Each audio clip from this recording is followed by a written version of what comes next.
The issue is coronavirus and what comes next. I'm Alex Michelson. This week, President Trump wants the economy open again, but needs a lot more help from Congress. Congressman Adam Schiff here to talk about another potential stimulus. Plus, the issue is California leadership. Governor Newsom earning national praise, but is the devil in the details? Politico's Carla Marinucci here with analysis. Finally, California strong. Baseball star Ryan Braun on playing in front of no fans potentially and raising millions to help Californians in need. The issue is starts right now. Broadcasting across California, California's only statewide political show.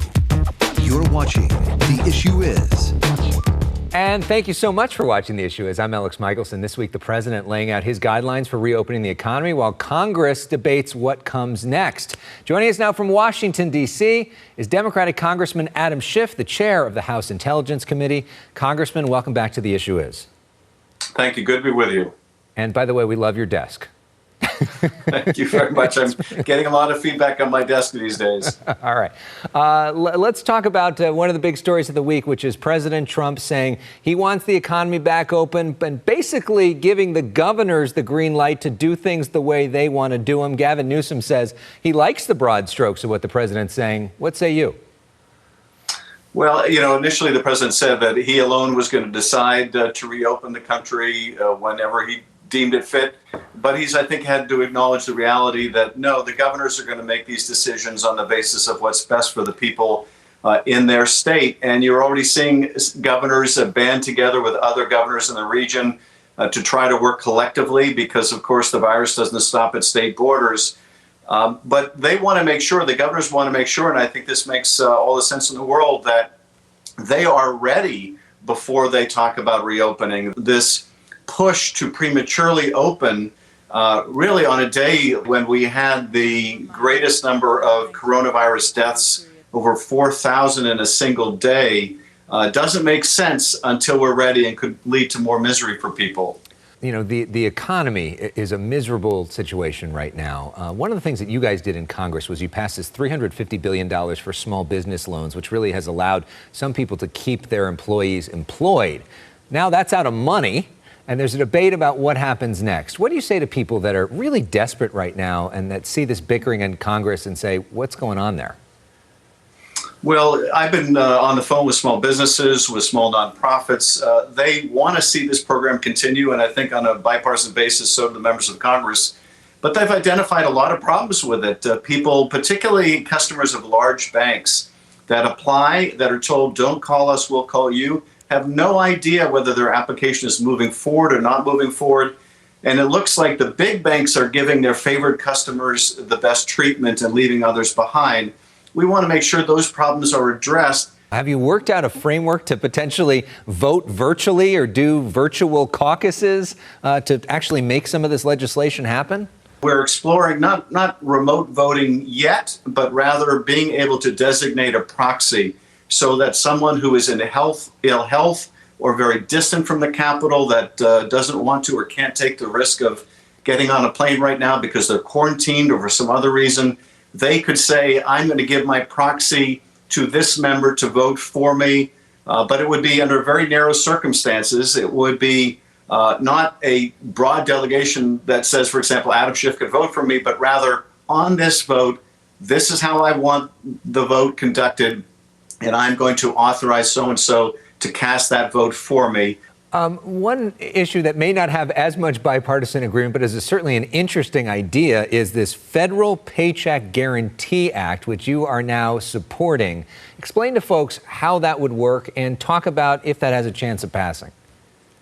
I've thought really for months now that the best approach to this economic problem that we have, this economic crisis, is not a quilt of different programs, a $500 billion fund for these industries or a different fund for smaller businesses and overwhelming our unemployment compensation system, but rather have the federal government, as the British government and the Swedish and Norwegian and other governments are doing, have the federal government guarantee a large percent of payroll, 80 or 90 or even 100% of payroll, until we get through this, so that workers don't get laid off. They don't have to go on unemployment. When the economy comes back, they don't have to start looking all over again for a job. Businesses don't have to close, and it's done fairly. To me, that's simpler, more equitable, and it can be done through the IRS more quickly than through the commercial banks and the SBA. So how expensive is that, and are you seeing any Republican support for it? Depending on what range you use, the costs differ. It might be $150 billion a month. But frankly, the way we're going through the funds for the small business program, the amount we've allocated for large industry, we're going to go through that amount anyway. And it would be better, I think, to do it in a more equitable way, in a way that avoids people and small businesses and laying off large numbers of people. Let's talk for a moment. We always like to have a little fun on this show. Quarantine life, what it's like for you. And we spoke recently. You said you were not doing The Tiger King. You were doing old movies. Have you changed on that? And what are you watching these days? Well, I just watched Diner, which was fantastic. I hadn't seen it in years. And so I'm continuing with the old movies. I'm also really jumping from show to show to see, which one will capture my attention. And I'm open to recommendations of your audience. But one thing I will tell you is my daughter gave me a haircut. You can be the judge of how she did. But if people look at my Instagram page, they'll see the video that she put together of it, which I thought was quite clever. But then she is my kid, and I think everything she does is very clever. Very nicely done. I don't know. Were you a band person back in school, in high school or middle school? I played jazz saxophone and clarinet. Okay, I also played saxophone back in the day, and we like to feature different music on this show. So I want to show this video to you. It's from Miracosta High School in Manhattan Beach. Their band, they were all set to head to Washington D.C. to perform for leaders like you, but obviously they can't do that right now. So they made a video with 150 band members performing virtually. It's pretty awesome. Fantastic. A little Jackson 5. Let's listen.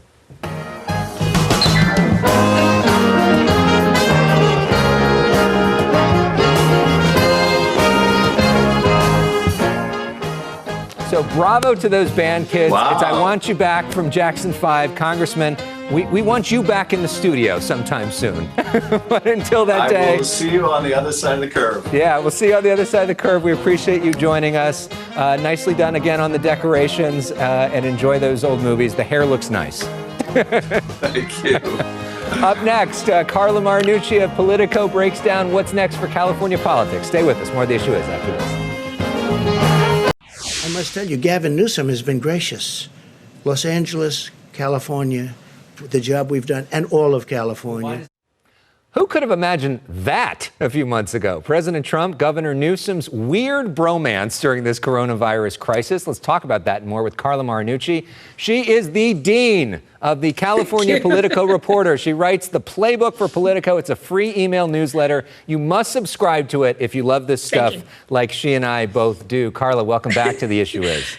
So good to be here, Alex. Thanks for having me. All right, so Governor Newsom doing these briefings every day at noon, big ratings up and down the state. How do you think he's doing? I mean, this has been amazing. Governor Newsom spent the first year in office making himself a thorn in the side of President Trump. And now, this is how crazy it is. He's a breakout star in the president's reelection ad campaign. And that came out this week. And that just shows how things have changed. I mean, Newsom is a star in national politics. He's on Ellen DeGeneres today. He's become a hot item on The View.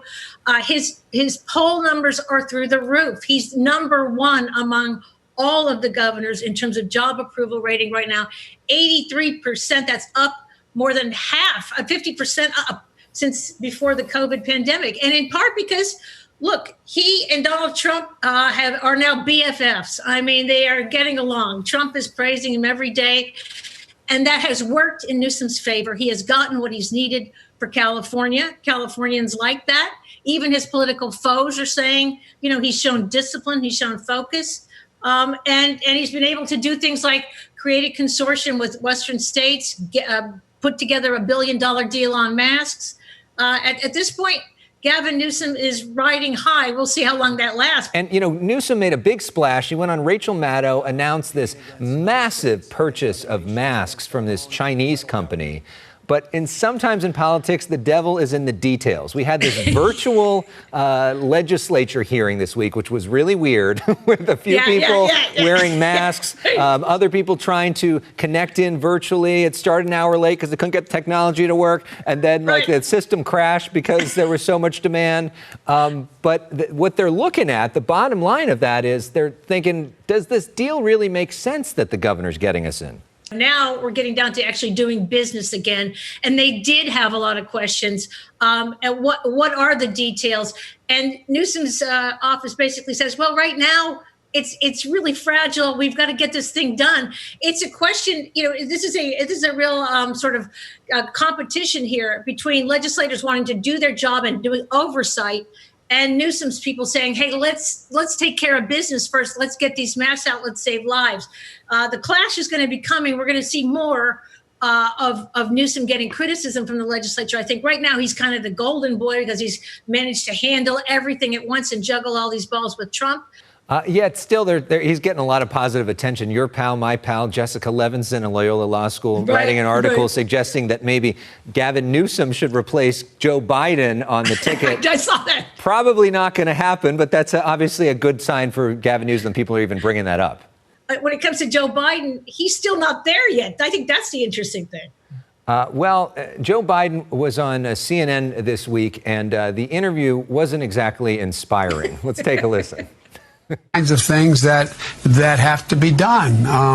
There's during World War II, where Roosevelt came up with a thing that was totally different than he called it the World War II. He had the War Production Board.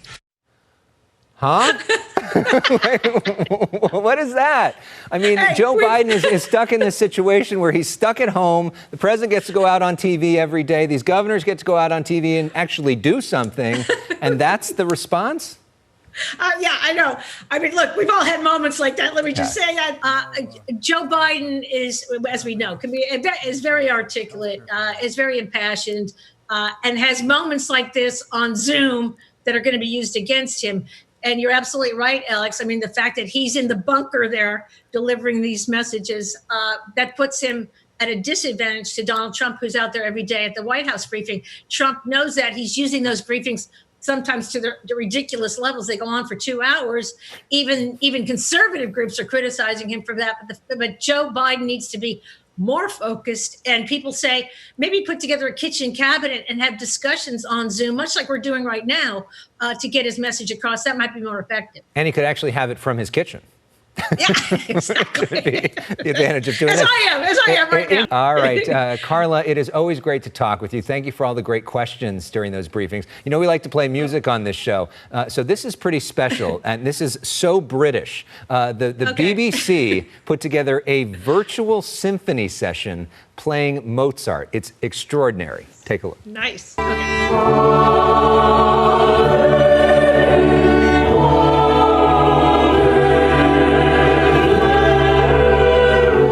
So I don't know about you, I can't even figure out how to mute myself on Zoom half the time. They're able to pull that off is really something. That's amazing. Hand it to them. Thank you, Carla. Check her out, the Politico Playbook every day. Ryan Braun, California Strong, when we come back. Prospect of mass gatherings is negligible at best until we get to herd immunity and we get to a vaccine. California Governor Gavin Newsom this week on the future of mass gatherings in California. That, not particularly good news for concerts, festivals, and sports in the Golden State. Let's talk about that and more with Ryan Braun, the former MVP of the National League, star outfielder with the Milwaukee Brewers. He is also the co-founder of California Strong, which has raised more than $3 million for Californians in need. Ryan Braun, welcome back to The Issue Is. Thanks for having me, guys. I appreciate it. So we'll talk about the important charity work in a moment, but let's begin by talking about baseball. Do you think that you're going to be playing baseball in front of a crowd of people this season? I'm optimistic that there will be some semblance of a baseball season. I think it will, in all likelihood, look drastically different than any baseball season we've played before or anybody else has had an opportunity to watch before. I don't think it's too likely that we play baseball in front of fans, at least any time in the near future. We've heard the thought that there might be a baseball season where all the teams are all in Arizona playing with no fans. What do you make of that possibility? I think, unfortunately, it might be our only option at this point. I think we're either looking at all teams in Arizona or half the teams in Arizona, the other half the teams in Florida where they have their spring training facilities. You eliminate a lot of variables that way. I think that having all 30 teams in 30 separate cities is something that's extremely unlikely. I mean, you've been playing in front of big crowds since you were a high school star here in Southern California, 2 or 3 years ago. You've been playing in front of crowds for like 20 years, Ryan. What would that be like playing baseball for you in front of no crowd? The atmosphere and the environment that the fans create is so unique. It's something that we're all incredibly appreciative of and grateful for. And it's not something that any of us as baseball players would choose to experience. But again, if the option is either no baseball or baseball without fans, we hope that we're able to play some type of baseball, even if it's without anybody in the ballpark. When you think about sports, it's such an important part of the economy as well, not only for the athletes on the field, but you think about all the people, all the concession workers. I know you and your teammate and California Strong co-founder Christian Yelich have both given hundreds of thousands of dollars to help pay for the concession workers at Miller Park, where you play in Wisconsin.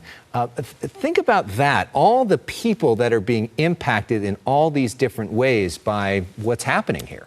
There's countless people that have been impacted, and it's heartbreaking to think about what they're going through. So for us to be able to do our small part and help those people, and as much as anything for them to know that we care about them, that we're going to be here to help them now and hopefully help them into the future, is something that is incredibly meaningful to us. But again, as you said, there's so many people that help allow us to be able to do our jobs, whose lives have been forever impacted by this situation. Yeah, I mean, you've been giving in so many different ways. Let's talk about California Strong. This was co-founded by you and a group of other athletes back in 2018 following the Woolsey fire.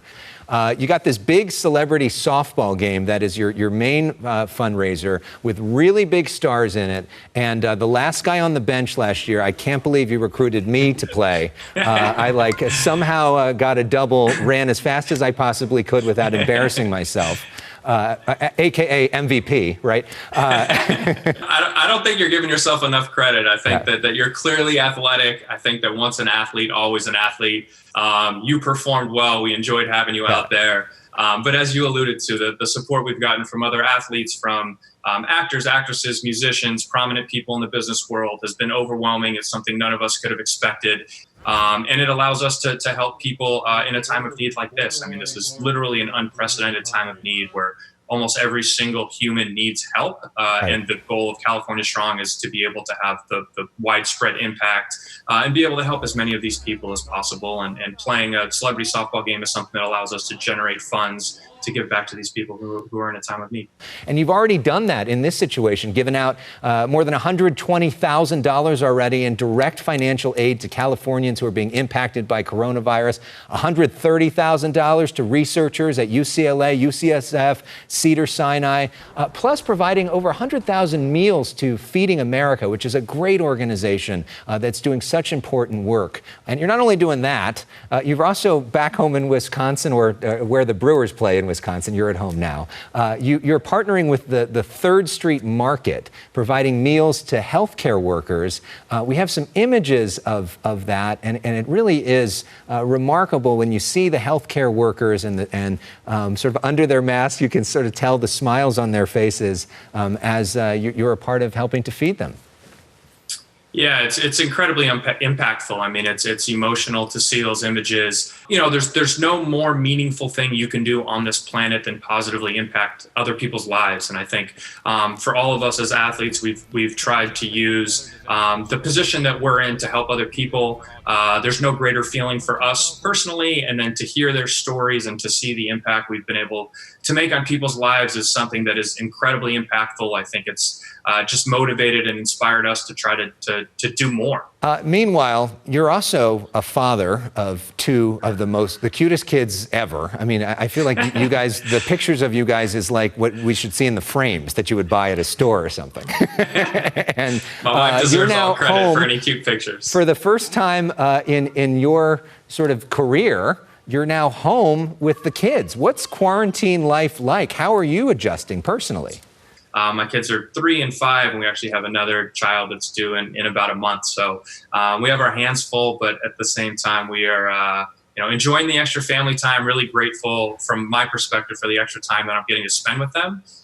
Trying to make the best of it, trying to stay as positive as we can. But again, trying to keep them entertained all day is challenging at times. So I think all parents of young children could attest. Are you nervous at all about having a baby during all this? Yes, very. And obviously, we don't know what hospitals will look like a month from now. So it's scary. I think that anybody who's going through a similar situation would probably have a similar answer. It's not something any of us have ever experienced before. In about a month, we'll be in a hospital, and we just have to hope that we're put in the best position possible. But it's scary. Well, we're wishing you the best, a preemptive mazel tov to you and your family. Thank you. And we like to play music on this show. So we're playing something especially for you to remind you of a simpler time. I'm living in that 21st century, doing something mean to it, do it better than this is, of course, Kanye West Power, which was your walk-up song last year. Why this song? I change it up. I think as baseball players, we're all a little bit superstitious. So whenever you find a song that you're having success with, usually stick with it for a while. I've been a Kanye fan forever. He's an incredibly talented artist. And it's a song that I had some success with, so I had to stick with it. You've had quite a bit of success in your baseball career, but I think what you've done off the field is really even more impressive. And we appreciate the inspiration that you are and all that you're doing for so many people in California. Ryan Braun, thank you so much. CaliforniaStrong.org. For Ryan Braun, more of The Issue Is right after this.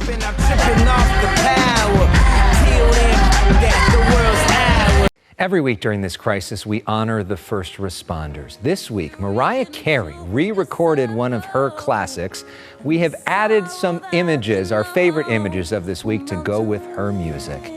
Thank you for watching The Issue Is, and thank you to the heroes. And then a hero comes along with the strength to carry on.